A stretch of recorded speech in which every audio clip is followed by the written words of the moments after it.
طلع البدر علينا من ثنيات الوداع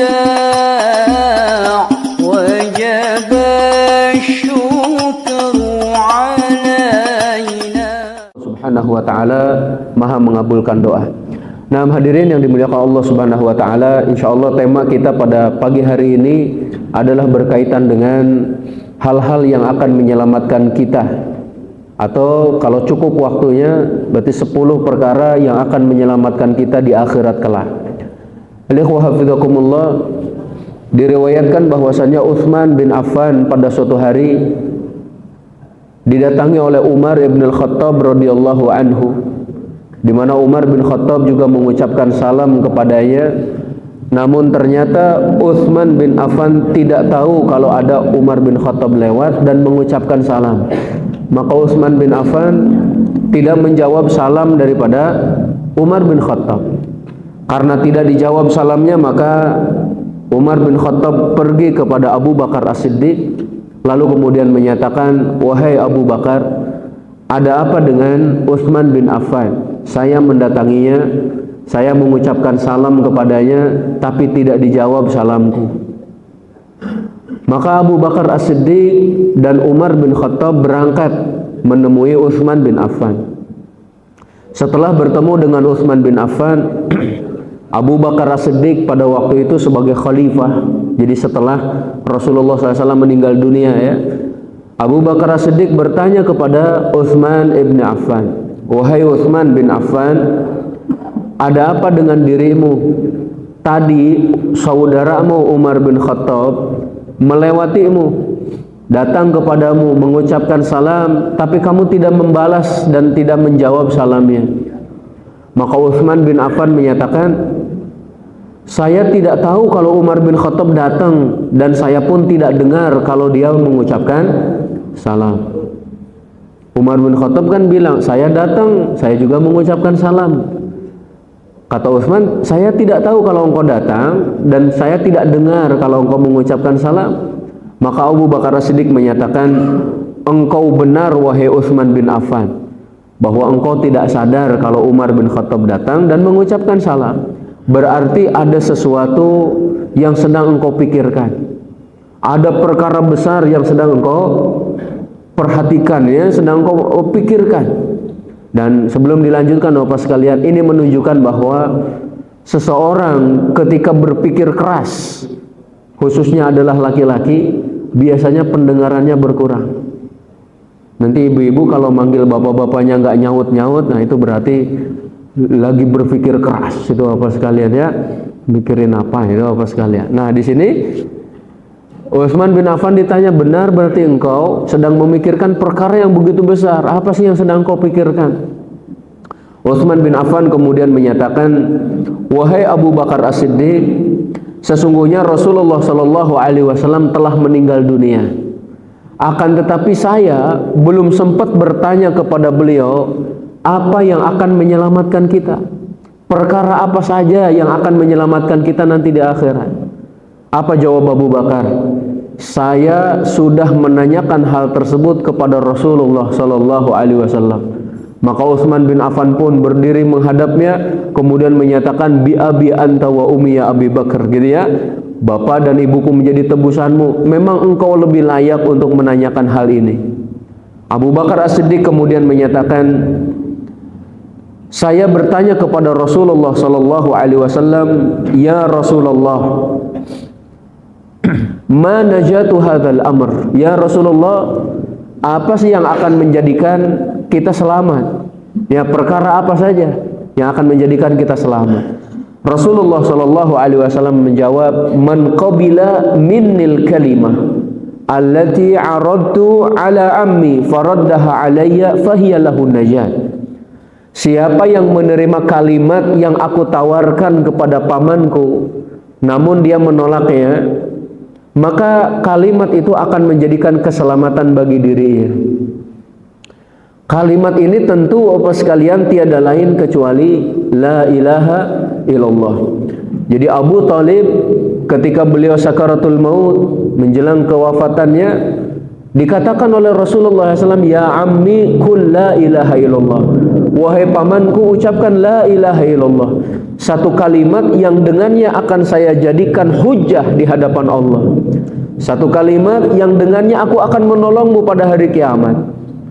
Namun ternyata di samping Abu Talib ada dengkot orang-orang kafir, Bapak sekalian, yang kemudian menyatakan dan membisikkan, wahai Abu Talib, apakah kamu benci kepada agama nenek moyangmu? Lalu Abu Talib berpikir gitu ya Bapak sekalian, sampai kemudian di akhir perkataannya, saya tetap berada di agama Abdul Muttalib. Jadi tidak mau masuk Islam. Kemudian meninggal dunia dan dikabarkan kepada Rasulullah Shallallahu Alaihi Wasallam bahwa Abu Talib berada di neraka. Padahal selama hidupnya beliau menjaga, merawat, melindungi Rasulullah Shallallahu Alaihi Wasallam. Saat meninggal tidak masuk Islam. Beliau dinyatakan masuk ke dalam neraka. Disebutkan oleh Rasulullah SAW, sesungguhnya pamanku berada di neraka yang paling rendah itu ya. Jadi diletakkan di kakinya bara dari api, mendidih otaknya. Nah itu apa sekalian, neraka yang paling rendah. Dan orang yang mendapatkan azab neraka paling rendah itu menyangka bahwa dirinya mendapatkan azab paling berat.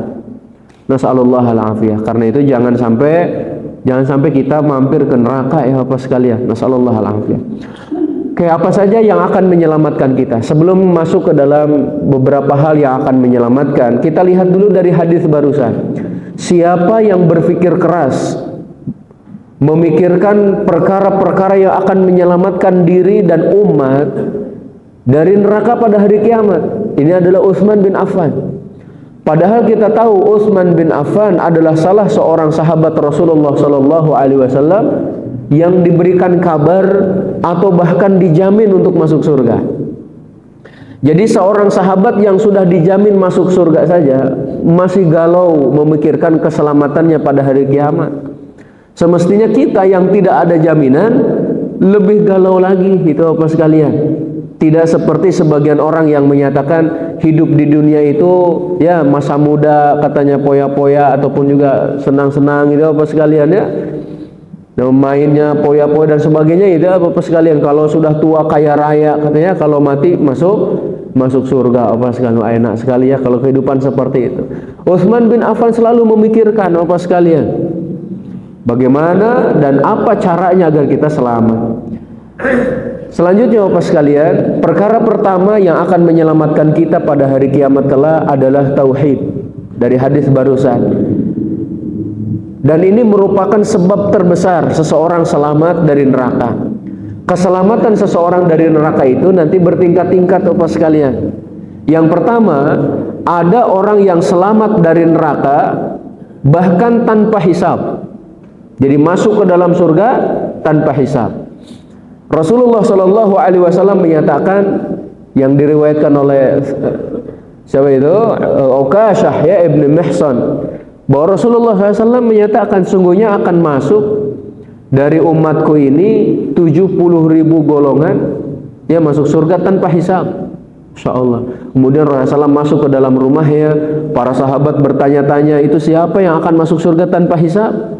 Sebagian menyatakan mungkin mereka yang terlahir dari rahim muslim. Sebagian menyatakan mungkin mereka yang selalu menemani Rasulullah Shallallahu Alaihi Wasallam.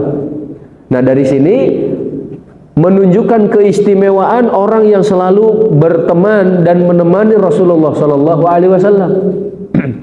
Namun kemudian Rasulullah SAW keluar dari rumahnya dan menjelaskan kepada para sahabat, mereka itulah orang-orang yang tidak minta diruqyah, tidak minta dikai, ya, dan juga tidak pernah melakukan tatoyur, senantiasa bertawakal kepada Allah Subhanahu wa taala. Lalu Uqashah menyatakan, ya Rasulullah, doakan agar saya masuk ke dalam golongan tersebut. Rasulullah SAW menyatakan, sesungguhnya engkau termasuk golongan mereka. Lalu para sahabat yang lain pun minta, ya Rasulullah, doakan saya juga, doakan saya juga. Kata Rasulullah, sabaqaka biha Uqashah, kamu telah didahului oleh Uqashah. Bisa dibayangkan tuh kalau engkau juga nggak berhenti apa sekalian. Maka Rasulullah menyatakan kamu sudah didahului oleh Ukasyah. Jumlah 70.000 itu menurut sebagian para ulama bukan membatasi hanya 70.000, karena ada riwayat lain yang menyatakan masing-masing dari 70.000 itu membawa 70.000 lagi. Kalau hanya 70.000, maka jumlah para sahabat 124.000. Habis Bapak sekalian. Nah, ternyata masing-masing dari mereka membawa 70.000 lagi. Jadi ada kesempatan tuh Bapak sekalian. Nah, kalau kita ingin masuk ke dalam surga tanpa hisab, maka tentu konsekuensinya pun berat. Maka salah satunya adalah murnikan tauhid. Jangan dikotori dengan syirik, jangan dikotori dengan memohon permohonan ataupun pertolongan kepada selain Allah Subhanahu wa taala. Nah, jadi yang pertama kata Rasul sallallahu alaihi wasallam, siapa yang ingin selamat gitu ya, maka terimalah kalimat yang aku tawarkan kepada pamanku, yaitu la ilaha illallah. Pamanku menolaknya, maka kalian harus menerimanya.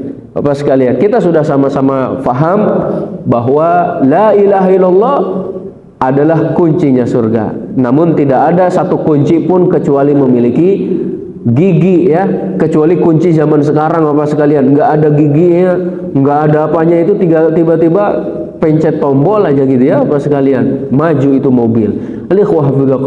Begitu juga dengan pintu dan sebagainya. Sebagian pintu sudah nggak menggunakan kunci-kunci yang menggunakan gigi. Akan tapi ini hanya sebagai kiasan Bapak sekalian. Setiap kunci ada geriginya gitu. Maka la ilaha illallah ada syarat-syaratnya Bapak sekalian. Harus didasari dengan ilmu, harus didasari dengan keyakinan, harus didasari dengan keridhaan, harus didasari dengan mahabbah, keikhlasan, tunduk, kemudian juga yakin Bapak sekalian. Dan itu siapa yang merealisasikannya, insya Allah dia akan masuk surga tanpa hisab.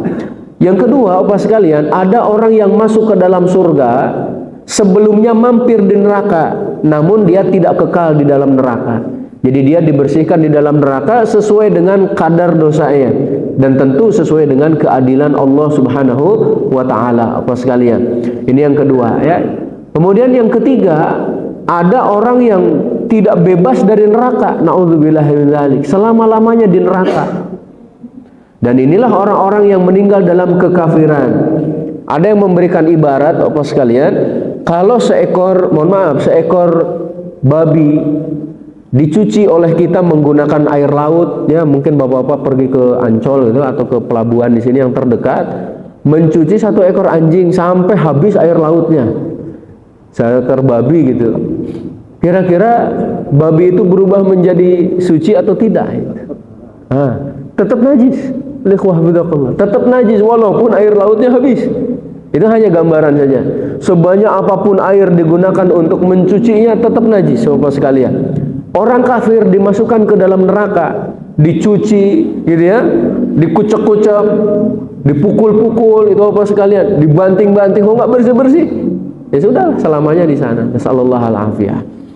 Nah, kalau kita mencuci baju kan ada yang cukup dicelupin udah bersih gitu ya, ada yang harus dikucek dikit. Kalau yang nyucinya di pinggir kali ya mungkin dipukul-pukul ya, jubrer-jubrer gitu. Nah, kemudian juga ada yang harus direndam dulu, baru kemudian setelah itu dijemur dan dipakai lagi. Nah, ini enggak suci-suci, enggak bersih-bersih. Nasallahu al-afiyah. Alaikumullah. Dan juga Bapak sekalian, berkaitan juga dengan tauhid ini banyak sekali nanti keistimewaannya. Barangkali dalam pelajaran tauhid sudah dijelaskan ya Bapak sekalian, bahwa sekecil apapun amalan yang didasari dengan tauhid, maka insya Allah Allah akan menerimanya. Ya, sebuah amalan yang tidak didasari dengan tauhid, sebesar apapun dia, maka di hadapan Allah haba'an mantsura. Dia menjadi debu yang berterbangan, tidak ada manfaatnya, tidak ada faidahnya Bapak sekalian. Begitu juga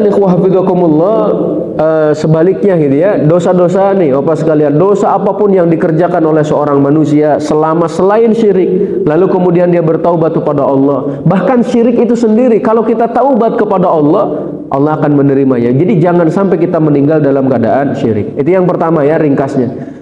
Yang kedua, Bapak sekalian, agar kita selamat di dunia terlebih lagi nanti di akhirat, ikuti sunnah, ittiba'u sunnah, Bapak sekalian. Karena sesungguhnya kita tidak akan mungkin mampu beribadah kepada Allah sesuai dengan apa yang diinginkan olehnya tanpa ada petunjuk dari Rasul sallallahu alaihi wasallam.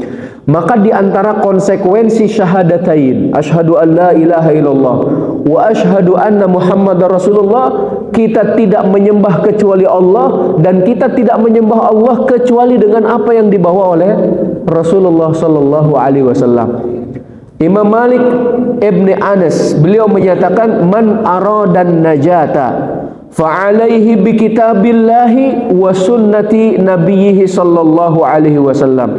Siapa yang menginginkan keselamatan, maka hendaklah dia berpegang teguh kepada Al-Quran dan sunnah Nabi Muhammad sallallahu alaihi wasallam. Sehingga kita tidak membedakan, Bapak sekalian, antara keimanan kita kepada Al-Quran dan sunnah. Nah, bahkan berapa banyak amalan-amalan yang disebutkan di dalam Al-Quran tidak akan difahami tanpa ada penjelasan dari sunnah.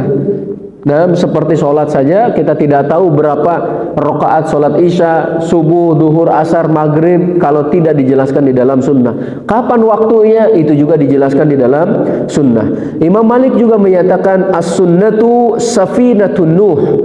Sesungguhnya sunnah itu adalah bahtera Nabi Nuh.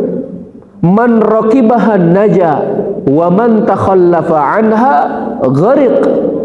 Sesungguhnya sunnah itu adalah bahtera Nabi Nuh, siapa yang menaikinya selamat. Namun siapa yang menjauh darinya, siapa yang berpaling darinya, dia pasti tenggelam.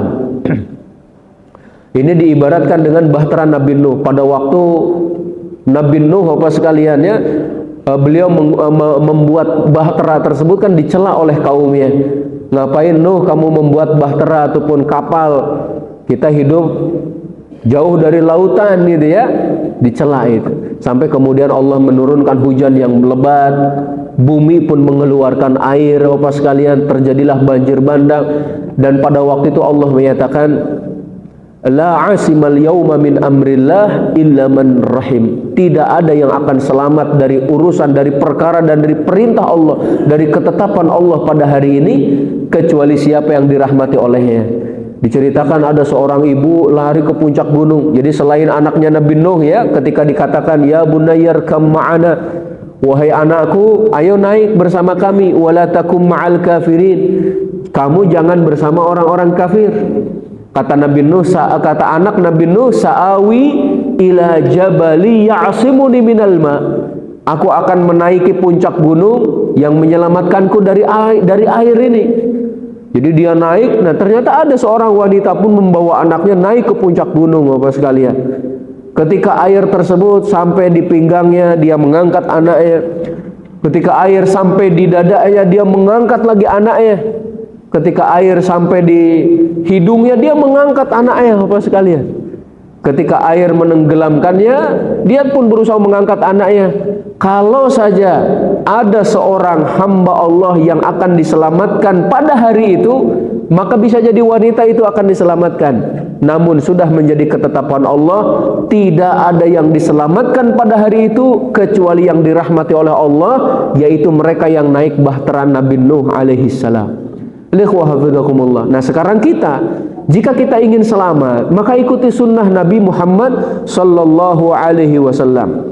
Sesungguhnya kehidupan dunia ini diibaratkan lautan, Bapak sekalian, yang terkadang tenang, terkadang bergejolak, terkadang ada badai, terkadang juga kita harus terhempas ataupun juga bahkan menabrak karang dan sebagainya. Nah, agar selamat, maka kita harus memiliki sebuah bahtera, gitu, Bapak sekalian. Kalau ada yang menyatakan saya ahli renang, kira-kira kuat berenang itu berapa lama sih Bapak sekalian ya? Ini orang-orang sini insya Allah ahli-ahli renang nih, dilempar di lautan insya Allah sampai ke daratan gitu ya. Tapi kira-kira berapa lama sih kuatnya Bapak? Renang di kasur, Masya Allah. Barakallahu. Berapa lama? 1 bulan kuat nggak itu renang terus? Nah, itu jangan 1 bulan lah ya, 1 hari 1 malam saja Bapak sekalian. Mungkin ada yang sudah terlatih ya, oke 1 minggu kuat nggak itu?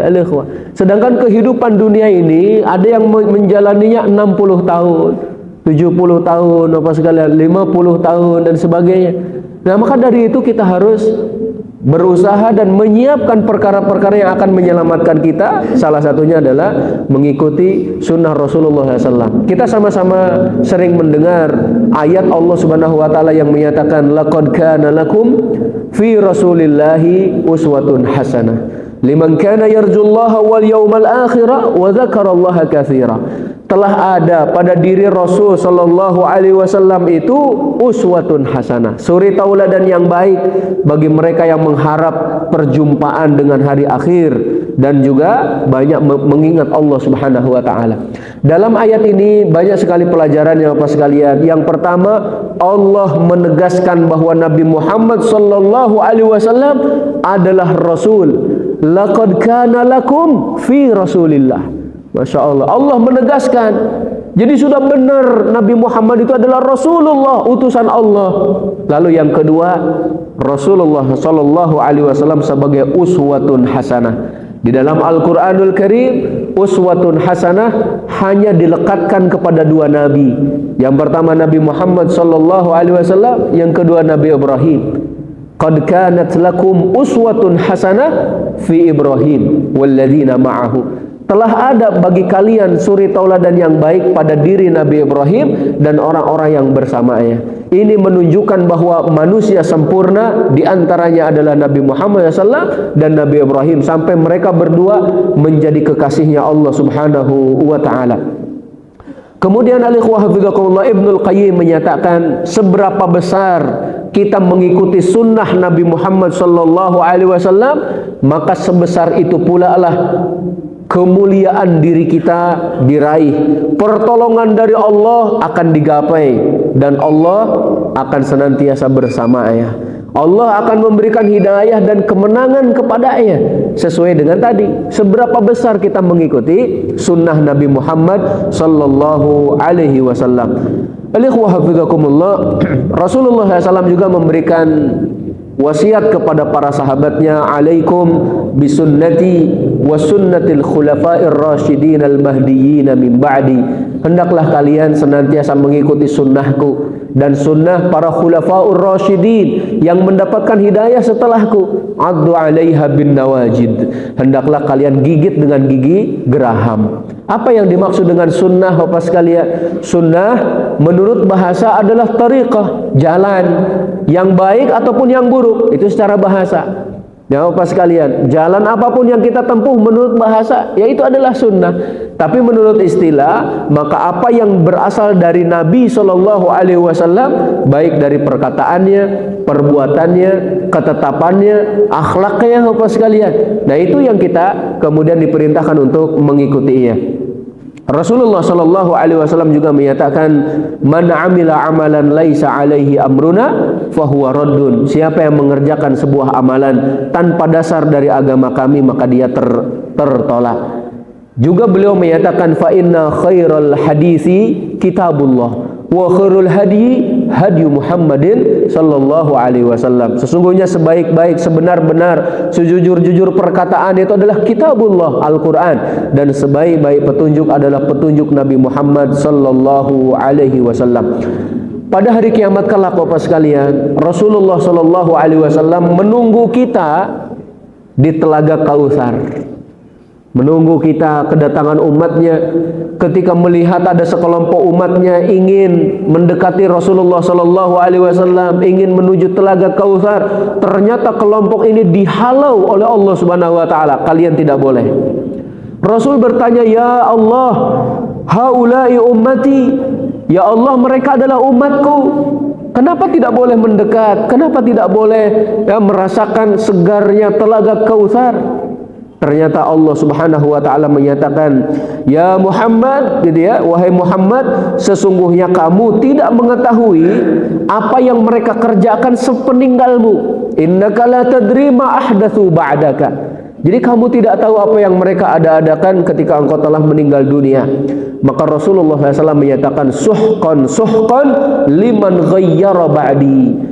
Betapa meruginya, celaka orang yang mengadakan ataupun orang yang merubah agama ini setelah Rasulullah sallallahu alaihi wasallam meninggal dunia. Alikhwah hafizakumullah, ini yang kedua ya secara ringkas. Jadi siapa yang ingin mendapatkan keselamatan dunia dan akhirat, ikutilah sunnah Rasulullah sallallahu alaihi wasallam. Di antara kedudukan sunnah bagi Al-Quran itu, sunnah menjelaskan apa yang umum di dalam Al-Quran.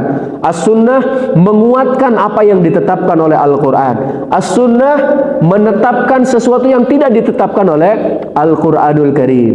Bahkan ada sebagian ulama yang menyatakan kita lebih butuh kepada sunnah daripada Al-Quran.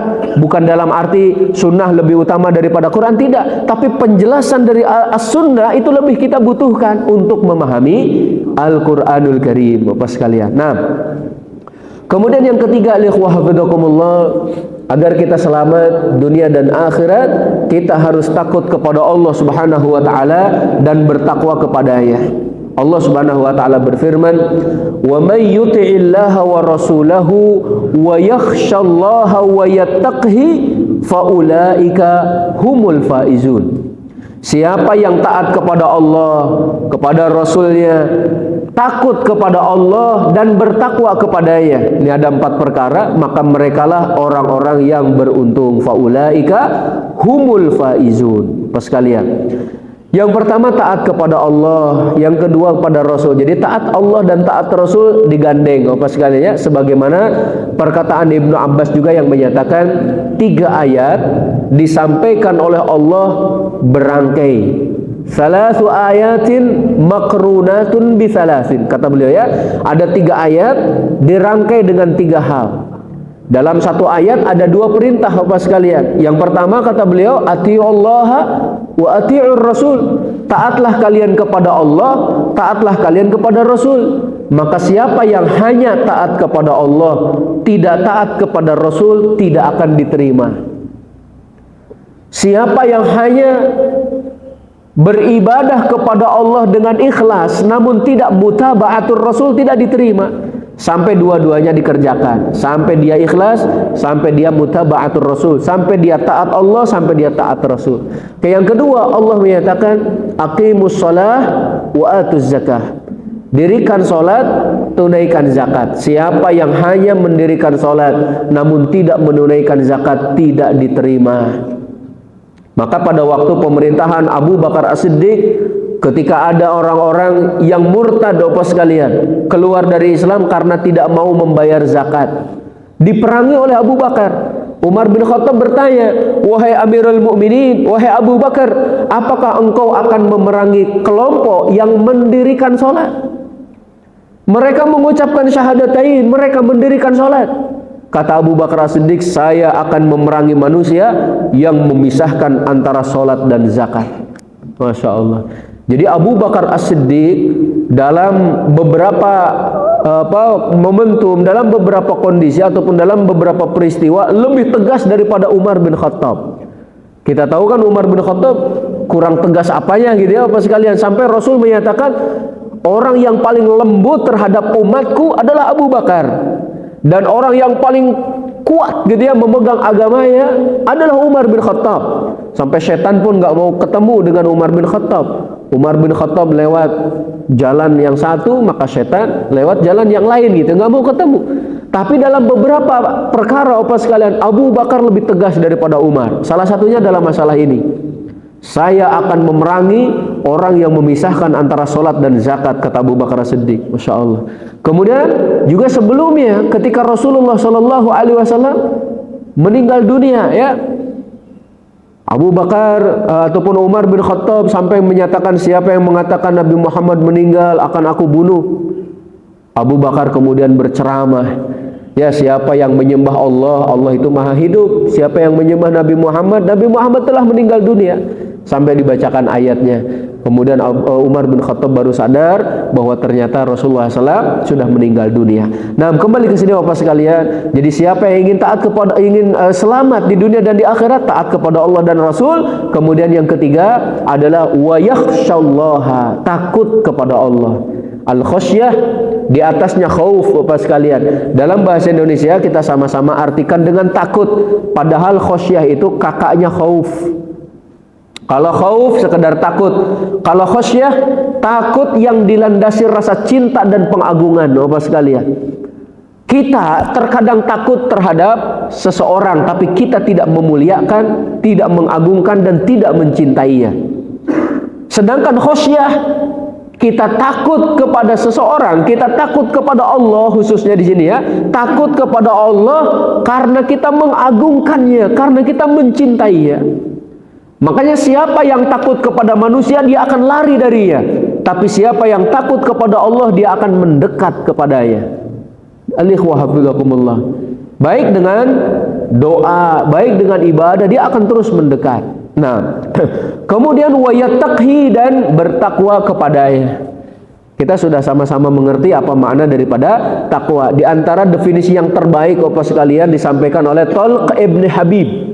Talq ibn Habib menyatakan takwa itu engkau jalankan perintah-perintah dari Allah sesuai dengan cahaya dari Allah, atau berdasarkan cahaya dari Allah. Maksudnya berdasarkan ilmu Bapak sekalian. Jadi mengerjakan perintah kalau tanpa dasar ilmu, jadinya adalah kekeliruan. Makanya harus berdasarkan ilmu, berdasarkan cahaya, berdasarkan wahyu yang disampaikan oleh Allah kepada Nabi Muhammad SAW. Kemudian tarju thawaballah, engkau mengerjakan perintah tersebut dengan mengharap pahala dari Allah Subhanahu wa taala. Kemudian engkau tinggalkan larangan-larangan dari Allah berdasarkan cahaya dari Allah karena engkau takut siksanya.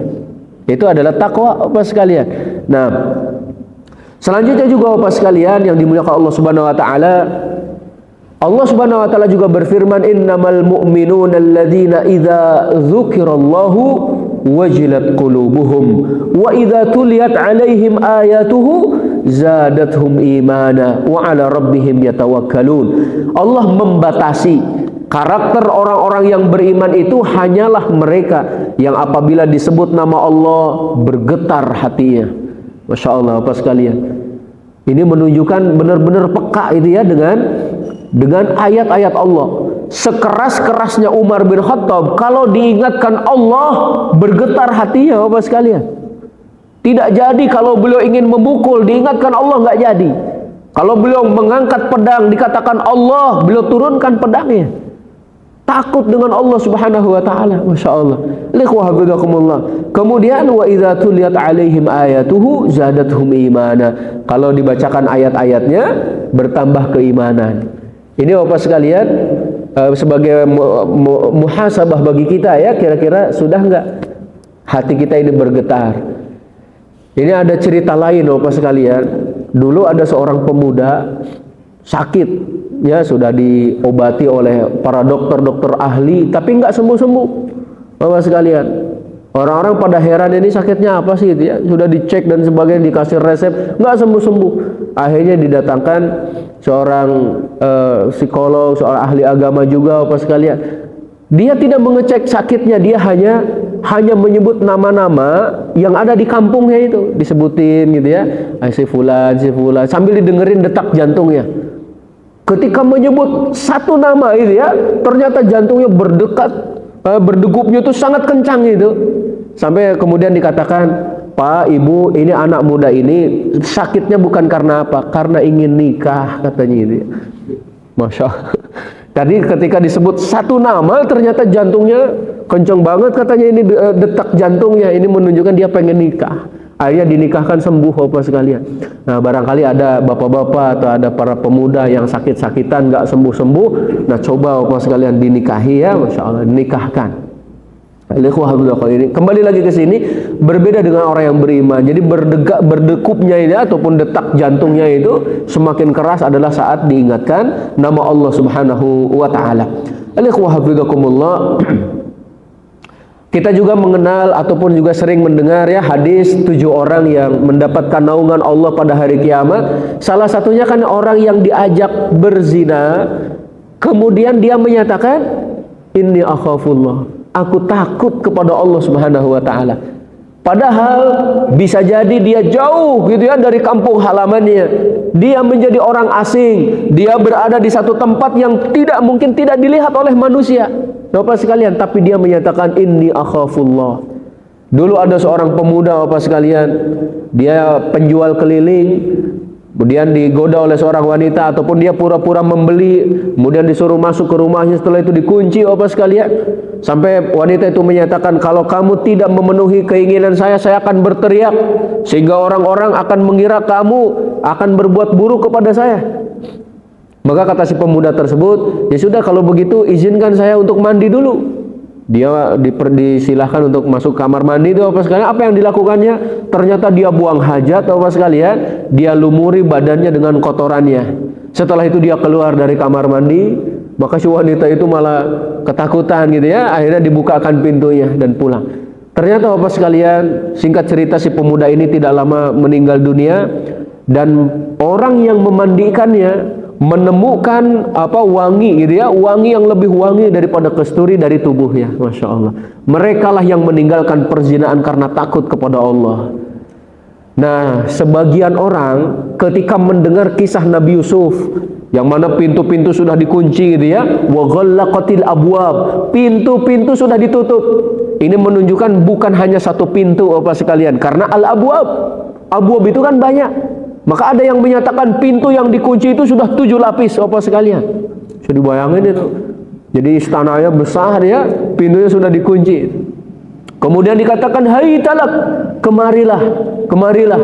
Lalu Nabi Yusuf diperlihatkan keterangan dari Allah Subhanahu wa taala. Ada yang menyatakan melihat wajah bapaknya ya, ada yang menyatakan yang lainnya Bapak sekalian, sampai kemudian menyatakan ma'adzallah, aku berlindung kepada Allah Subhanahu wa taala. Alikhwa hafizakumullah. Nah, ada seorang ustaz itu bilang, ternyata ada jamaah katanya ya yang menyatakan, atau kurang lebihnya gini Bapak sekalian, kenapa katanya yang digoda itu bukan saya? Na'udzubillah min dzalik Bapak sekalian. Itu Nabi Yusuf yang digoda Bapak sekalian ya. Kalau kita wallah alam bisawab. Ya jangan berharap bertemu musuh lah Bapak sekalian ya. Nah, alikhwa hafizakumullah. Kembali ke pembahasan bahwa siapa yang ingin selamat maka takutlah kepada Allah, bertakwalah kepadanya. Allah menyatakan walladzina jahadu fina lanahdiyannahum subulana wa innallaha lama'al muhsinin. Sesungguhnya siapa yang bersungguh-sungguh ya, bersungguh-sungguh di jalan kami, maka kami benar-benar akan memberikan hidayah kepadanya. Lanahdiyannahum subulana, kami berikan petunjuk jalan-jalan kami. Sesungguhnya kami bersama orang-orang yang berbuat baik Bapak sekalian. Jadi balasan itu sesuai dengan pekerjaan kita. Kita bersungguh-sungguh, Allah sungguh-sungguh ngasih pahalanya. Kita main-main ya tidak dapatlah pahalanya gitu Bapak sekalian. Nah, yang keempat Bapak sekalian, agar kita selamat di dunia dan juga di akhirat adalah menjaga lisan, hifdzul lisan ya. Rasulullah Shallallahu Alaihi Wasallam ketika ditanya oleh Uqbah ibni Amir, ya Rasulullah, man najatu? Ya Rasulullah, apa keselamatan itu? Apa yang menjadikan kita selamat? Rasulullah Shallallahu Alaihi Wasallam menyatakan, imlik alaika lisanaka. Yang pertama, jaga lisanmu. Yang kedua, wal yasa'ka baituka. Hendaknya rumahmu itu mencukupimu, dalam arti kalau engkau pulang ke rumah itu udah menghalangimu dari berbuat dosa itu Bapak sekalian, berbuat kemaksiatan. Nah, kemudian wabki ala khati'atika, dan tangisilah kesalahan-kesalahanmu. Nah, kita lihat yang pertama adalah Rasulullah Shallallahu Alaihi Wasallam memerintahkan sahabat tersebut Uqbah ibn Amir untuk menjaga lisannya. Dalam riwayat lain ada sahabat yang bertanya, apakah kami akan disiksa hanya karena pembicaraan kami ya Rasulullah? Hanya karena lisan kami ya Rasulullah? Rasulullah menyatakan, thaqilatka ummak, ibumu telah capek melahirkanmu gitu ya. Sesungguhnya banyak sekali manusia yang dilemparkan ke dalam neraka jahanam, tiada lain kecuali karena hasil perkataan mereka. Makanya hati-hati dengan lisan Bapak sekalian. Permusuhan terkadang berawal dari lisan. Peperangan juga terkadang berasal dari lisan. Berapa banyak keluarga yang hancur ternyata karena lisan. Namun sebaliknya Bapak sekalian, banyak pula orang yang masuk ke dalam surga karena lisan. Seorang ulama menyatakan, kalau aku lelah beramal dengan tubuhku, maka aku masih memiliki lisan yang bisa kugunakan untuk bertasbih, ya, bertahlil, bertakbir, kemudian bertahmid, intinya berzikir kepada Allah. Kalau lisan sudah capek untuk berzikir, Bapak sekalian, kata pemuda tersebut atau kata ulama tersebut, saya masih memiliki akal yang aku gunakan untuk berpikir. Ya. Jadi ternyata para ulama mengisi waktunya adalah dengan hal-hal yang istimewa. Kalau tidak sedang beramal, mereka sedang berzikir. Kalau tidak sedang berzikir, mereka sedang merenung, Bapak sekalian. Rasulullah sallallahu alaihi wasallam juga menyatakan, "Man kana yu'minu billahi wal yaumil akhir, falyaqul khairan aw liyasmut." Siapa yang beriman kepada Allah dan hari akhir, hendaklah dia berkata baik atau diam. Hadis lain juga menyatakan, Bapak sekalian, innal abda la yatakallamu bil kalimati ma yatabayyanu fiha yazillu biha fin nari ab'ada ma bainal masyriq wal maghrib. Ada seorang hamba mengucapkan satu kata, Bapak sekalian, bukan satu kalimat, bukan satu paragraf, bukan satu buku itu ya, satu kata. Yang dengan kata tersebut dia terjerumus ya, ataupun dilemparkan ke dalam neraka lebih jauh daripada jarak timur dan juga barat. Hanya satu kata. Maka dalam surat At-Taubah pun Allah menyatakan, laqad qalu kalimatal kufri. Orang-orang munafik itu telah mengucapkan satu kata kekufuran. Satu kata saja seseorang bisa kufur. Maka hati-hati Bapak sekalian dengan lisan itu. Orang yang tidak pandai menjaga lisannya, maka dikhawatirkan banyak sekali dosanya, Bapak sekalian. Bahkan setiap datang waktu pagi, maka seluruh anggota tubuh ini memperingatkan lisan. Dalam hadis ya disebutkan, Rasulullah SAW bersabda, "Idza asbaha ibnu Adam, fa innal a'dha'a kullaha tukaffirul lisan." Kalau seorang hamba memasuki waktu subuh, maka seluruh anggota tubuh ini mengingatkan lisan ini ya, tukafirul lisan, ataupun pokoknya memperhatikan lisan ini, Bapak sekalian. Fataqulu, seluruh anggota tubuh menyatakan, ittaqillaha fina fa innama nahnu bika fa in istaqamta istaqamna wa in i'wajajta i'wajajna. Wahai lisan, bertakwalah kamu kepada Allah atas kami, karena kami mengikuti kamu. Kalau kamu istiqomah, seluruh anggota tubuh pun akan istiqomah. Tapi kalau kamu menyimpang, maka kami pun akan ikut menyimpang. Nah, dari sini Bapak sekalian, sebagian orang membiasakan afirmasi positif setiap pagi. Ya Bapak sekalian, biasakan kalimat-kalimat yang baik setiap bangun tidur, setiap harinya. Ya, contoh Bapak sekalian, insya Allah hari ini saya sehat, insya Allah hari ini saya sukses, insya Allah hari ini saya berhasil gitu ya, mendapatkan keuntungan yang baik dan sebagainya. Bahkan sebagian teman kita mengucapkan kata-kata yang baik itu kepada pepohonan yang ada di depan rumahnya. Jadi depan rumahnya itu ada pohon mangga. Pulang dari masjid dia bilang, oh pohon yang cantik gitu ya, pohon mangga yang kami sangat menunggu buahnya itu. Masya Allah, dipuji sampai pepohonan dipuji Bapak sekalian. Nah makanya di sini kita dianjurkan untuk selalu berkata-kata yang baik, memberikan afirmasi positif kepada kita ya. Sampaikan bahwa insya Allah kita adalah orang yang sukses, kita adalah orang yang dirahmati oleh Allah dan sebagainya. Nah, kemudian juga Bapak sekalian yang dimuliakan Allah Subhanahu wa taala, yang kelima, nah, agar kita selamat di dunia dan di akhirat selain menjaga lisan adalah al-firaru minal fitan. Jauhi sebab-sebab yang mendatangkan fitnah. Nah, jauhi sebab-sebab yang mendatangkan fitnah. Gambaran mudahnya gini saja deh Bapak sekalian. Bagi sebagian orang, tidak mengetahui tempat kemaksiatan itu lebih baik daripada mengetahuinya. Bagi sebagian orang. Bagi sebagian lagi harus tahu di mana tempat kemaksiatan, karena dia akan amar ma'ruf dan nahi munkar. Nah, kalau bagi orang yang pertama lebih baik tidak tahu, karena kalau dia tahu dia penasaran Bapak sekalian. Kalau sudah penasaran, dia coba lewat. Coba nanya-nanya gitu ya Bapak sekalian. Akhirnya masuk. Kalau sudah masuk, tenggelam, mati di dalamnya Bapak sekalian. Seperti seekor semut melihat ada madu, dicicipin, oh manis, ini manis. Akhirnya dia ingin menguasai seluruh madu tersebut, dia nyemplung ke tengah-tengahnya, akhirnya gerak pun nggak bisa, mati Bapak sekalian di atasnya. Ya, makanya bagi sebagian orang tidak mengetahui tempat kemaksiatan itu jauh lebih baik daripada mengetahuinya. Maka dari sini alikhwahfizakumullah, hindari tempat-tempat yang mendatangi fitnah, sebab-sebab yang mendatangkan fitnah bagi kita. Ada seorang syekh, ini tentu tidak semua syekh ya Bapak sekalian. Jadi ada seorang syekh, dan saya pernah ketemu dengannya, seorang ulama besar, seorang anak daripada Syekh Asy-Syanqiti yang penulis kitab tafsir Adwaul Bayan, Bapak sekalian. Syekh Abdullah Asy-Syanqiti beliau menyatakan, saya ketika pertama kali memiliki HP, kata beliau ya, smartphone itu. Kemudian beliau mulai membuka pada waktu itu Twitter yang lagi rame. Apa yang terjadi kata beliau? Setelah saya memiliki HP, ternyata dalam satu hari wirid saya berkurang 2 jam. Masya Allah. Kata beliau tuh, seorang ulama besar. Akhirnya setelah saya muhasabah seperti itu, saya jual HP saya. Masya Allah. Akhirnya udah beliau kembali lagi ke kehidupan semulanya. Nah sekarang mari kita muhasabah Bapak sekalian. Kita berinteraksi dengan HP ini, handphone ini berapa jam? Kalau baca WhatsApp, berapa pesan yang dibaca Bapak sekalian dalam satu hari?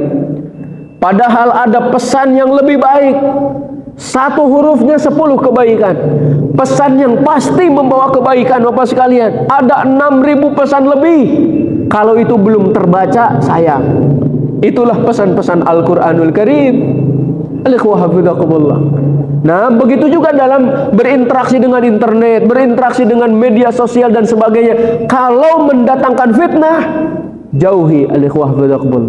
Nah, ini yang kelima, yaitu jauhi sebab-sebab yang mendatangkan fitnah. Yang keenam, Pak sekalian, agar kita selamat di dunia dan di akhirat. Ini waktu syuruk ya Pak? Masya Allah. Ya kita tambah sedikit lah Bapak sekalian, karena ketika masuk waktu syuruk dianjurkan untuk menunggu sejenak. Itu ya Bapak sekalian. Ya 10-15 menit lah Bapak sekalian. Yang keenam adalah banyak doa. Ya, banyak doa. Memohon kepada Allah Subhanahu wa taala keselamatan. Ketika Allah Subhanahu wa taala menceritakan orang-orang yang bertanya kepada Nabi Muhammad sallallahu alaihi wasallam, maka pasti diawali dengan kata kul ya dalam Al-Qur'an. Yas'alunaka 'anil mahid. Hai Muhammad, mereka bertanya kepadamu tentang wanita yang sedang haid. Qul huwa adza. Katakan bahwa haid itu adalah penyakit. Yas'alunaka 'anis syahril harami qitalin fi. Qul qitalun fihi kabir. Mereka bertanya kepadamu tentang bulan haram, boleh enggak berperang? Maka kata Allah, katakan berperang di dalamnya dosa besar. Yas'alunaka 'anil ahillah. Qul hiya mawaqitu lil hajj, dan sebagainya Bapak sekalian. Tapi ketika bertanya tentang Allah, wa idza sa'alaka ibadi anni fa inni qarib. Kalau hambaku bertanya kepadamu tentang aku, kata Allah, sesungguhnya aku dekat. Ini menunjukkan tidak memerlukan wasilah, tidak memerlukan wasitoh Bapak sekalian, tidak memerlukan perantara. Kalau mau doa langsung saja kepada Allah Bapak sekalian. Bahkan nanti para ulama membahas tentang boleh nggak kita bertawasul dengan amalan soleh. Itu kan boleh Bapak sekalian ya, boleh bertawasul dengan amalan soleh. Tapi ada yang memberikan semacam apa namanya Bapak sekalian, semacam peringatan kepada kita. Maksudnya gini, kita diperbolehkan berdoa kepada Allah, tawasulnya dengan amal soleh yang kita kerjakan. Ya, pertanyaannya kira-kira ketika kamu mengerjakan amalan soleh itu sudah ikhlas belum? Karena digituin Bapak sekalian. Kalau kamu contohnya, ya Allah, mudahkanlah urusan saya karena barusan saya sudah sedekah. Kira-kira sedekahmu itu sudah ikhlas apa belum? Gitu. Sampai dinyatakan seperti itu. Walaupun memang boleh Bapak sekalian, silahkan mau berdoa dengan bertawasul dengan amal soleh itu boleh. Nah, seperti orang yang masuk ke dalam gua itu ya, kemudian ditutup dengan batu, tertutup batu itu kan, Mereka tidak bisa selamat dari gua dengan ototnya, tapi mereka selamat dengan doa, dan itu pun dalam keadaan terpaksa menurut sebagian para ulama. Maksud terpaksa apa? Terpaksa harus menyebut amal soleh yang pernah mereka sebutkan, yang pernah mereka amalkan. Masya Allah. Maka sebagian juga menyatakan kalau kalian mau tawasul dengan amal soleh itu di waktu-waktu terpaksa saja, katanya gitu ya. Masya Allah. Karena sudah tidak ada jalan lain kecuali menyebutkan amal soleh. Nah, Oke, kembali.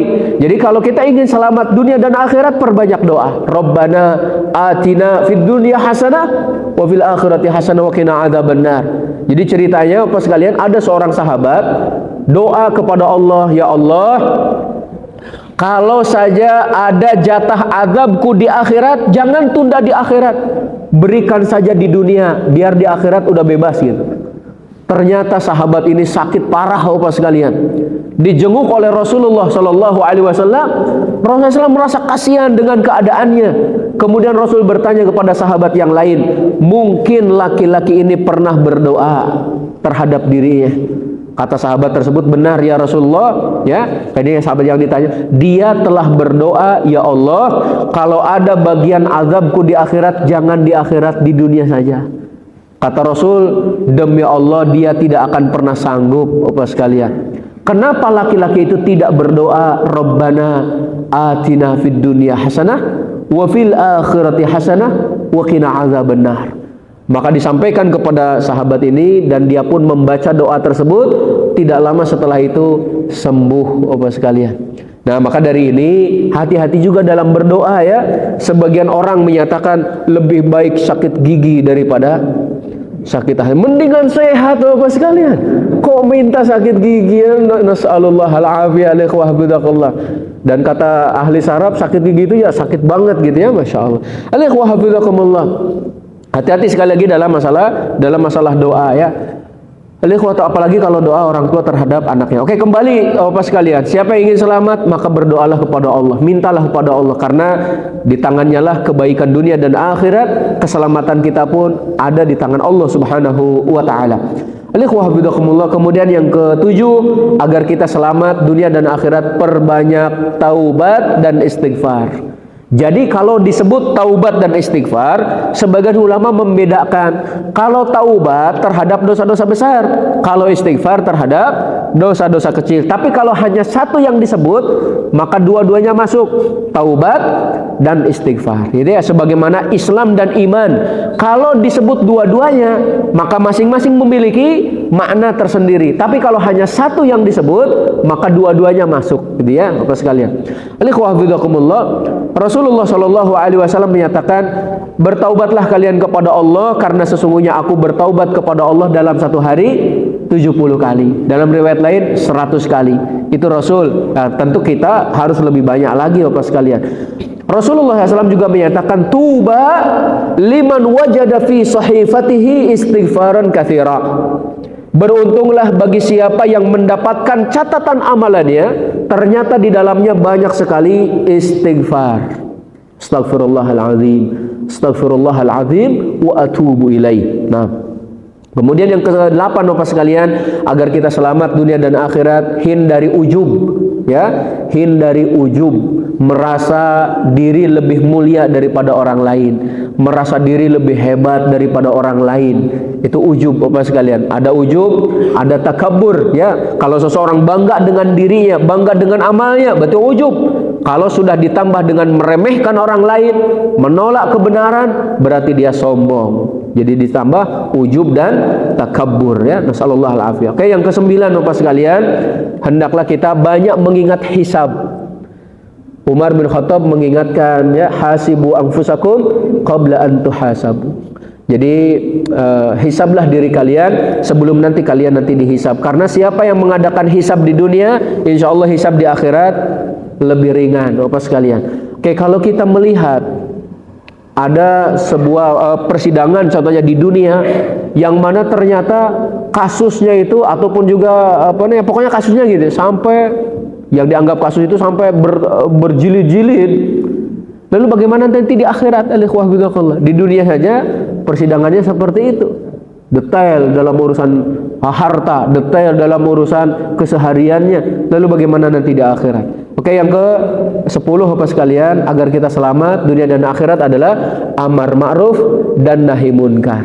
Karena tadi di awal kita diibaratkan sedang naik perahu, maka amar ma'ruf nahi munkar pun Rasulullah SAW pernah memberikan perumpamaan, ibarat kita sedang naik perahu, kemudian kita berundi, sebagian dapat tempat di atas, sebagian dapat tempat di bawah. Yang di bawah kalau ingin mengambil air harus naik ke atas.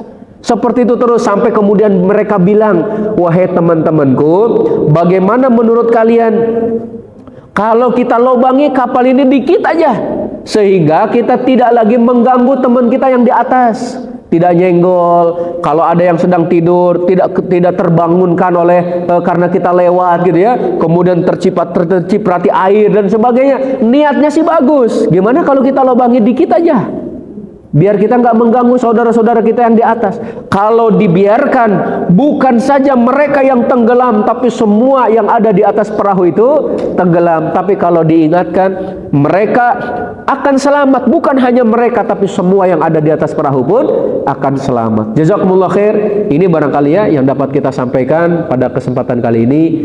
Jika ada yang kurang jelas barangkali ada yang mau ditanyakan, tafadhol ya kalau ada. Ya, kalau tidak ada jangan dipaksain Bapak sekalian ya. Fadhal. Iya, Ustaz. Sering para sahabat katakan demi bapak dan ibuku sebagai tebusannya. Iya. Gimananya seolah-olah bapak ibunya ini sebagai tumbal untuk dirinya selamat. Gimana? Iya, barakallah. Ini menunjukkan kecintaan para sahabat lebih besar kepada Rasul daripada terhadap keluarganya. Jadi Allah kan berfirman, "An-nabiyyu aula bil mu'minina min anfusihim." Nabi itu lebih layak, lebih utama daripada diri orang beriman. Jadi bahkan bukan hanya diri, terhadap keluarganya pun Rasul lebih utama. Maka mereka sering menyatakan, bi abi anta wa ummi ya Rasulullah. Bapak dan ibuku jadi tebusanmu ya Rasulullah. Masya Allah. Jadi itu menunjukkan sekali lagi kecintaan para sahabat terhadap Rasul. Bahkan sahabat nih ketika disiksa, hei fulan gitu ya, Khubayb bin Adi ataupun juga yang lainnya, mau nggak kamu diganti, kamu selamat tapi Muhammad gantinya di sini? Kata sahabat tersebut, saya tidak ingin gitu ya, tidak ingin Nabi Muhammad SAW disakiti, Bapak sekalian, secuil pun. Maka kemudian Abu Sufyan yang pada waktu itu masih kafir, beliau menyatakan, ma ra'aitu ahadan yuhibbu ahadan ka hubbi ashabi Muhammadin Muhammada. Saya tidak pernah melihat kecintaan seorang manusia kepada orang lain melebihi kecintaan sahabat Nabi Muhammad SAW kepada Nabi Muhammad SAW. Masya Allah. Seperti itu ya Bapak sekalian. Barakallahu fikum. Silakan, ada lagi? Nah, kalau tidak ada kita cukupkan sampai di sini. Semoga ada manfaatnya Bapak sekalian. Yang benar tentu datang dari Allah Subhanahu wa taala dan Rasulnya. Adapun yang keliru maka dari saya dan dari setan. Saya bertobat pada Allah Subhanahu wa taala. Subhanakallahumma bihamdika asyhadu an la ilaha illa anta astaghfiruka wa atubu ilaik. Assalamualaikum warahmatullahi wabarakatuh.